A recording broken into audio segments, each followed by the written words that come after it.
Whew, okay, we're flying through this unit. So day 3. Hopefully everyone is still feeling pumped, strong, and ready to go, because that's what this unit is all about. Fitness, baby, fitness. All right, anyway.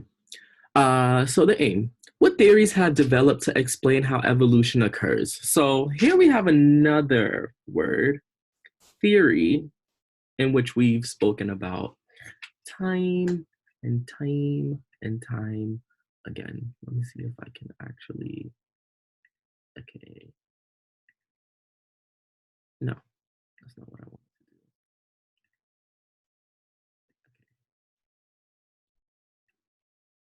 All right. Sorry, guys. Playing around with this stuff. All right. So, what theories have developed to explain how evolution occurs? So, first of all, what is a theory, right? So, a theory is a scientific explanation that is not deemed a fact, but it has a lot of evidence to support it. Okay. So the theory of, and then of course, evolution, of course, means change over time, right? Now, um, the theory of evolution is called the theory of evolution because essentially it is a theory, right? There's a lot of evidence to support the claim that organisms change, their populations or their species changes over time. There's a lot of evidence to support that. However, during our generational lifetime and during like our lifespan, remember, evolution is something that happens over time, but not over like 30 minutes or an hour or like even usually like 50 years. It's something that happens over many, many, many, many, many, many, many, many generations. We don't live to see many, many, many, many, many generations. So we can only assume based off of the evidence that we know from our distant past, um, that these things happen and continue to happen over time as mutations occur and as the environment changes. But we have never seen that actually happen with our two eyes. That's why it's a theory. But there's a lot of evidence that supports the theory of natural selection and evolution, or evolution by natural selection. All right. So here we have a do now question. What do the similarities of the bones pictured, labeled A, provide evidence for? So here we have a human and a whale, a cat and a bat, and a bird. And if you actually look pretty closely at them, their bone structure is very, very, very, very similar to one another. Not identical, but they have all of the same bones. They just all don't function like exactly the same, right? So what do those similarities of the bones labeled A provide evidence for? So we're specifically looking at these bones, right? The ones that are labeled A, which is here, here, here, oh, whoops, here, and here, right? Those bones. What do the correct answer would be A, right? The organisms may have evolved from a common ancestor. Notice that it says may have. It doesn't say that they definitely did, because again, we were not there to see that. But the way that those bones operate, where they're placed, tells us something. It tells us, like, why would we have a lot of the similar bones that function in a semi-similar way if we didn't come from a similar being, right? Now, these are 5 different populations of animals, right? Like 5 different, 1, 2, 3, 4, 5, right? But all of them in the tree of life have a common ancestor here. This common ancestor gave rise to the humans, to the whales, to the cat, to the bat, and to the birds. All right? That's why those type of things are, right? Um, we can't say letter B, all species have one kind of bone structure because only 5 organisms are actually labeled here. And of course, there's millions and millions and millions and millions of species. And not every species have bones, right? Bacteria don't have bones. The cells of bones contain the same type of mutations. Well, they don't contain the same type of mutations because they don't even look the same. Um, and it's likely that this wasn't caused by a mutation, although it could be. The cells of the bones contain, oh, did I just read that? Huh, my bad. All structural characteristics are the same in animals. Not true. There's huge differences between a human and a whale, right? So the reason why the human arm looks different or functions differently than a whale's fin, even though they have similar bones, is because both of them are adapted for their respective environments, right? Humans have hands that have digits, right? Our fingers, and we have our thumb, and we're able to grab things and like those type of things. We need to be able to do things like that because we live on land. We need to be able to grab our food, grab different objects, and maybe hang on to things.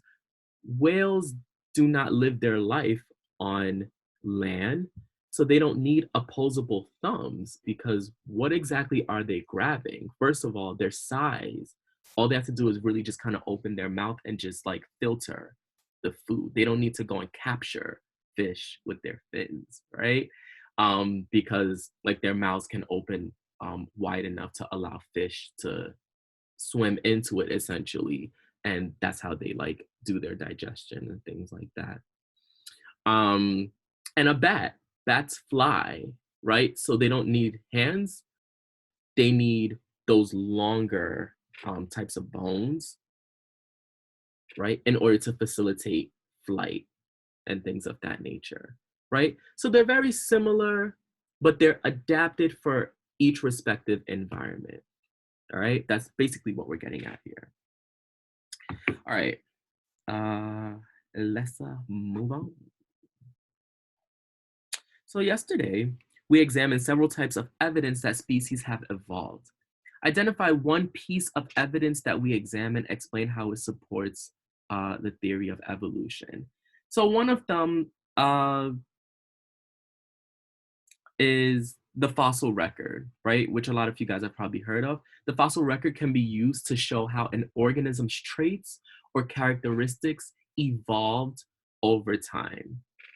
All right. So the fossils are basically any part of an organism that has been preserved over a long period of time. And a lot of time we can gain like some strains of like DNA evidence from those type of things, and we can kind of like, if we can actually like kind of like sequence that DNA, if there's enough sequence, we can actually see what kind of proteins they would make if they are extinct, just to kind of see like what kind of environment would be needed for the proteins that it is that they were making in order to survive and reproduce. So the fossil record actually tells us a lot of different things about how organisms have, evolved over time. So we definitely rely heavily on fossils and the fossil record, and that's why they're so important for archaeologists and paleontologists. So theories explaining evolution. So we did speak about Darwin, and that's the one that we use today, right? Darwin. So this is modern, right? But there was another scientist. His name was Lamarck, right? And he was also a scientist, and he also proposed an explanation as to how evolution occurs. All right. So let's kind of see how both of these men compare and contrast.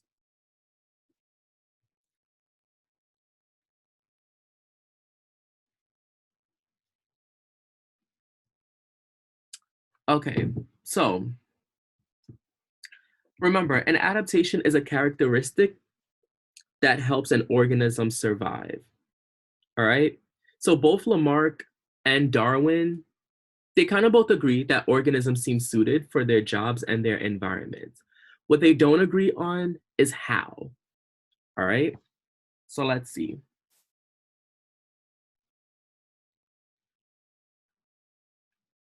So let's identify some of these adaptations first before we go any further. If we look at the first animal, we see a turtle. What do we think the adaptation that the turtle actually has? Well, turtles are known for having hard shells.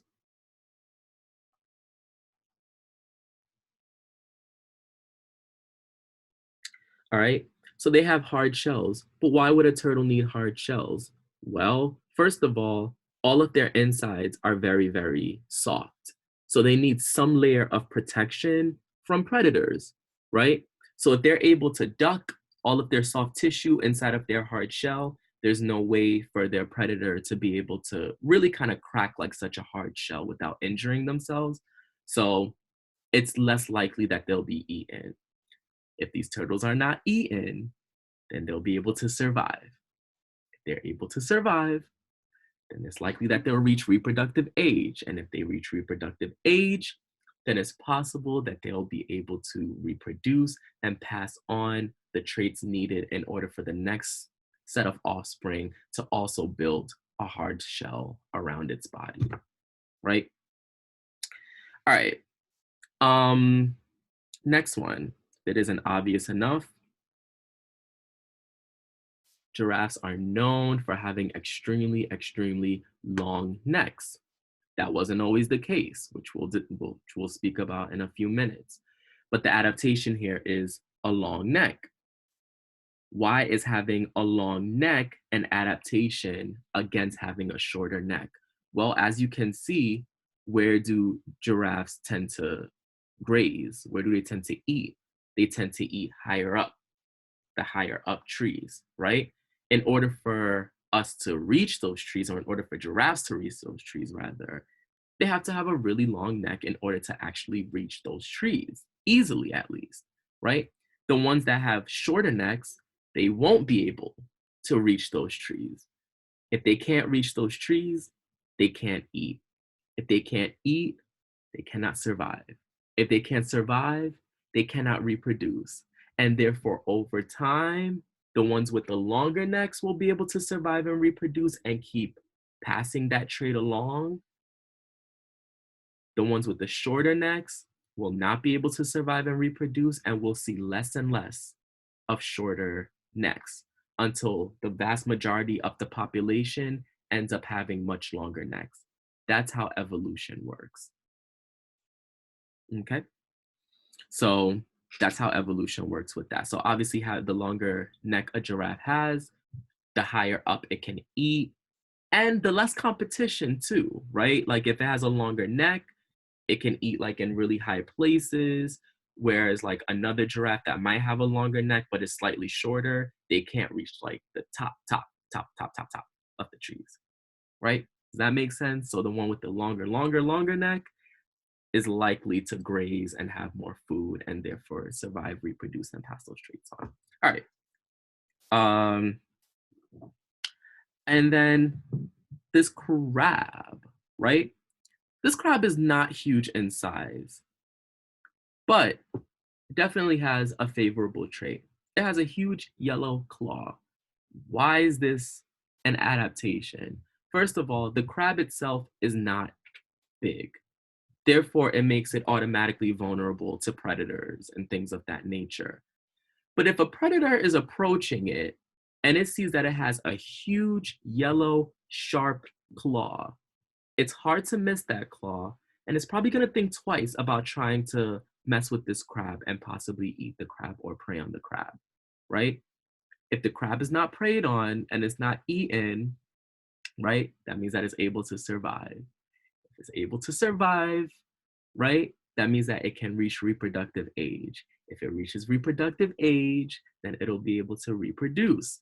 If it's able to reproduce, it'll pass on those genes, right, for a large claw. Of those offspring that have those large claws, the ones that have even larger claws, they'll probably be able to fend off even more predators and survive and reproduce and pass those on until after many generations, the population grows to have like huge claws, right? Okay. Hopefully that makes sense. All right, moving on. So Lamarck's theory, what was Lamarck's theory? So he said organisms acquire, which means develop, adaptations to meet their needs in an environment. Specifically, an organism can change its physical traits by using its body in certain ways. The characteristics that an organism acquires during its life are then passed on to offspring. So Lamarck emphasized what he did, his theory emphasized individuals, individual organisms. Emphasize individual organisms. What does this mean? This is what Lamarck was essentially saying in layman's terms. For example, if I want to be a basketball player, we know that basketball players tend to be very tall, right? Coaches will specifically recruit tall players, like the taller, the better, because obviously you're closer to the hoop. So it makes it easier to shoot a basket. The more baskets you have, the more money you can make, obviously, out of like fame and endorsements and sponsorships and all that kind of stuff, right? Which makes you better fit to play the game of basketball, right? Or if you have a longer wingspan, if you have a longer wingspan, you can probably dunk over another player's head in order to shoot a basket. What Lamarck is saying is that even if I'm 5 feet tall and that hoop is 8 feet in the air, 12 feet in the air, I can essentially just stretch my legs every day. Every day, I can stretch my legs or stretch my arms, like reach my arms, stretch them every day until after like maybe like a few months or so, I'll eventually be 7 feet tall. That's what Lamarck is saying. And me being able to do that, I'll automatically pass those genes on to my offspring, who also will be able to do that. Now, is this true? No, right? Because we know that our genes are the ones that dictate, not us, right? We don't have much control over the way that we look in terms of our genetic information at all. We don't. If you're destined to be 5'2", you're just going to be 5'2", and that's it. It doesn't matter how much you stretch, it doesn't matter anything. You cannot change your phenotypes, your physical traits. You cannot change that. It's not the worst theory, right? But we know that this is not true. And for the information that Lamarck had back then, this is actually pretty decent. It's not the worst thing that scientists have heard, right? And remember, it was only a proposal of how evolution works. This is definitely not a natural selection theory, but how evolution, a change over time, how does that occur? All right. All right. Let's move on. So for example, let's look on our paper. So we have a crab, right? Lamarck's theory is the crab exercises its claw to make it grow larger, right? Once that crab exercises its claw to make it grow larger, that crab is now going to be able to pass that larger claw on to its offspring. So as you can see, the mama crab, she gave birth or she hatched these crablings, and they literally all have really large claws, all of them. We know that that's not true. That doesn't happen. But that's what Lamarck proposed. They keep exercising that claw.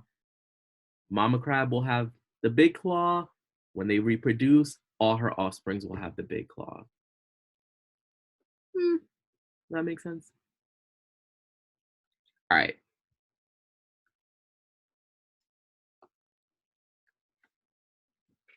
All right. Now, giraffe evolution according to Lamarck. So this is according to Lamarck. He emphasized the individual as opposed to the population, like Darwin does. All right. Now, if we look at the first part of the diagram, we have a short neck giraffe, right? So the giraffe stretches neck to reach the food, right? So it's food. Whoops.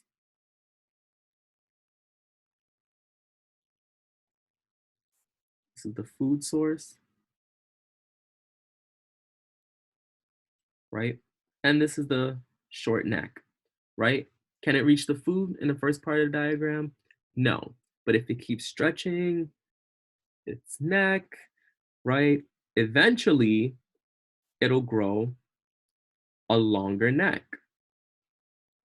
than what it had in the first one, right? Now it can feast on the food, right? Now, because it's able to feast on the food, that means that it's going to likely be able to survive and reproduce. And once it has its offspring, they too will be able to stretch and eventually reach the food source. Does that make sense? That's what Lamarck was saying. Okay. But why was he wrong? Why was Lamarck wrong? Well, number one, acquired traits are not inherited. Only traits in DNA are inherited. So, what does that mean? Your parents, when they did what they did to have you, they only passed on DNA. However, that DNA was assembled, they had no parts of that. DNA dictated all of that, how you're going to look, the crossing over, all those things that we spoke about. Their acquired traits are not inherited because if they were, then it would look a lot like this picture. Here you have a man who's clearly a bodybuilder, clearly, right? Like obsessed with the gym. Essentially, if he was passing on his acquired traits, he would have an offspring that looks like this kid here.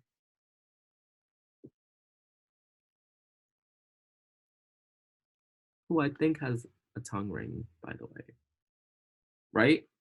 So if the guy had like tattoos, the offspring might come out with tattoos. Not too logical here, right? So it's kind of why Lamarck was wrong, right? We only inherit DNA, we don't inherit acquired traits. Okay. All right. And number two, organisms do not evolve. Organisms don't evolve. The population and the species evolves over time. So individual organisms do not evolve. For example, Sir Sterling and co. I am 5'9", right? Again, if I want to play in the NBA, I cannot simply just stretch my hand and do that. Can't do that. But if I try and I try and I try and I have offspring, my offspring might acquire genes, or my genes could possibly pass on to where I would live in an environment that would require a constant stretching of the arm of some sort. So over many, many, many generations that I won't be able to see, or my offspring or their offspring won't be able to see, but let's say over like 70 or 75 generations, maybe if everyone became basketball players in each generation, I would actually see like, you know, all of those, all of like those organisms being much taller because for some odd reason, our DNA is saying like, hey, this must be really important if they constantly need to be like jumping or like, reaching for something or whatever in the game of basketball. So naturally, over time, over a few generations, the average height might be 6'4" in my lineage. And then over even more generations, the average height might be 6'8". And then over time, it might be 7'2".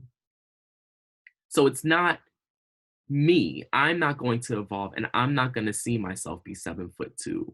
But over time, it's possible that in my lineage or over the course of the population, we might see a lot more taller people if there's a environmental demand for taller people. So it's the population slash species, not the individual organism.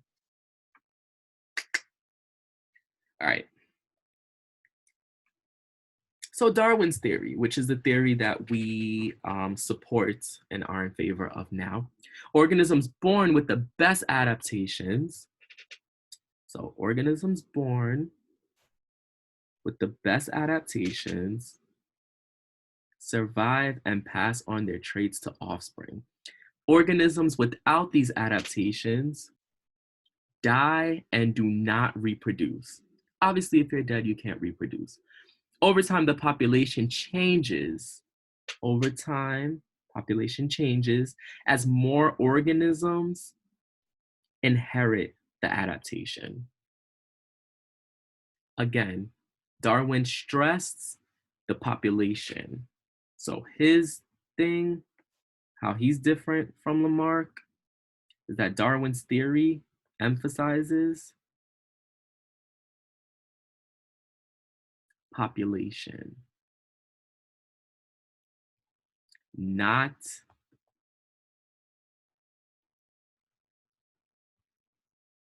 organism.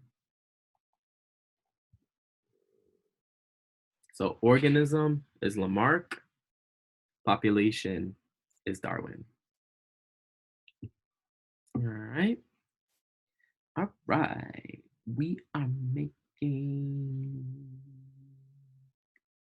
strides.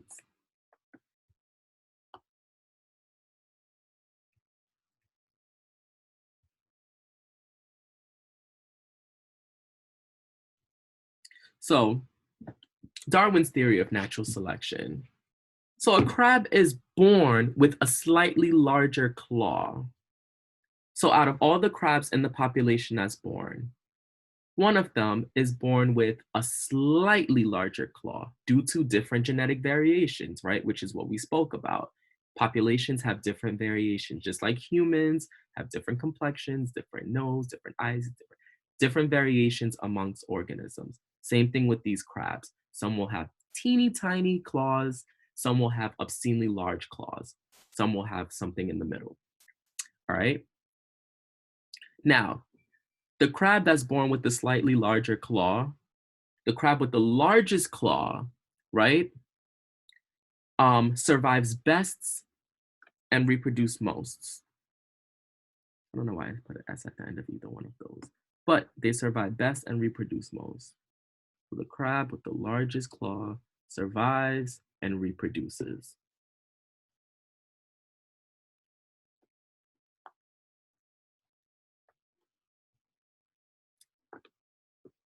That larger claw helps the crab survive and reproduce. Obviously, if I have a larger claw, other organisms that prey on me are going to think twice about preying on me because it's an intimidation thing, right? The larger the claw, the harder the pinch, which means the more the injury, that type of thing. It might not be worth my time to mess with that crab if it has a larger claw, as opposed to having teeny tiny claws, which probably wouldn't hurt me, right? Eventually, all the crabs have the adaptation, which equals the population evolved. So the one with the larger claw is going to be able to survive. If it's able to survive, it'll be able to reproduce, right? Over time, it'll keep reproducing, and those with the larger and larger and larger claws will be able to pass on the larger and larger and larger claw trait. Survive and reproduce equals natural selection, evolution. right? All right.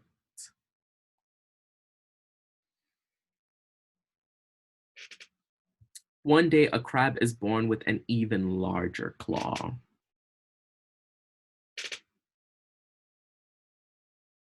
Natural selection will continue and the population evolves further. So all the ones that were born with a large claw, eventually in another generation, one of them is going to have an even larger claw. All right. And because of that variation, natural selection can act on either one.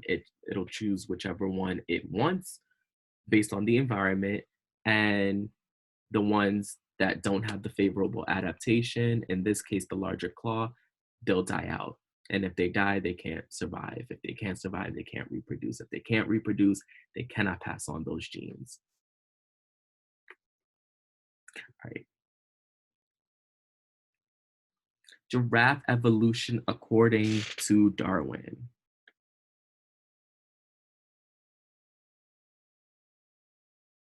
Mm. All right, so giraffe evolution according to Darwin, simple. Some giraffes will have longer necks, some giraffes will have shorter necks, right? Depending on where the food source is, if it's way, way, way up high, the ones with the longer necks will be able to survive and reproduce. The ones with the shorter necks, they won't be able to eat. If they can't eat, they can't survive. If they can't survive, they cannot reproduce. And if they don't reproduce, their gene, their short neck gene, is going to just eventually just kind of fade into the background. Okay. All right. Part B. So you're going to read each of the two theories on your notes, which hypothesize how elephants have evolved to have long trunks.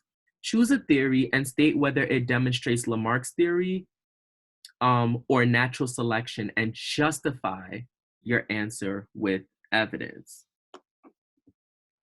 So the first theory. So theory A says, many years ago, elephants fed primarily from bushes that laid low to the ground. They had a short trunk of a few inches, and they used to place the leaves in their mouth. However, after a great flood wiped out many shrubs, shrubs are plants that grow close to the ground, elephants had to adapt to their new environment to survive. They used their trunks to reach higher and higher for leaves. Eventually, their trunks grew into longer trunks. This adaptation was then passed on to their offspring, which also continued to stretch and elongate their trunks until they developed into the structures we know today. All right? You should be thinking, does that sound like Lamarck or does that sound like Darwin? All right? Theory B. Many years ago, elephants had primarily short trunks. Though all trunks were only a few inches long, some elephants had longer trunks than others. After a great flood wiped out many shrubs, the elephants with the shortest trunks died out because they were not able to reach enough leaves on the trees. They died out. With the ones with the shortest trunks died. The other elephants survived, and those with the longest trunks continued to survive and reproduce the most. And those with the medium or short trunks reproduce less. The population changed and ultimately contained only the long trunk elephants we know today. So just kind of think to yourself, does that sound Lamarckian or Darwinian? Lamarck or Darwin? All right. So if you chose theory A, that's definitely a Lamarck theory, right? The reason why it's a Lamarck theory is because it says that the elephants, although they had short trunks and they had to grow longer ones, that they just kept stretching their trunks and they just grew longer trunks and passed on that trait to the next generation. We know that that's not true. That doesn't happen over one generation or over a few months or a few years, right? Theory B is definitely Darwinian. That's definitely a Darwin explanation of how evolution occurs, right? Some of them had short trunks naturally, some of them had long trunks naturally. The ones with the longer trunks were able to get more food. If they're able to get more food, they can survive and reproduce. The ones with the shorter trunks, they died out because they did not have the favorable adaptation, in this case, the trunk size. They did not have the favorable adaptation to pass on those genes. Okay. Okay. We are skating through. All right. So last but not least, true or false. So it says write a T next to statements that are true according to Darwin's theory of natural selection. Write an F next to statements that are false or that describe Lamarckian evolution. So the first one says evolution occurs when organisms adapt to meet their needs in an environment. That is definitely false. Again, that's Lamarckian evolution, right? And the reason why that's Lamarckian evolution is because organisms adapt to meet their needs in an environment. We know that that's not true. When we talk about adaptations, we're talking about the population as a whole, not the individual organism. So that's false. Whole populations, not individual. So whole populations, not individual organisms, evolve over time based on their environment. That is true because we're talking about a whole population and not individual organism. And we're talking about over time.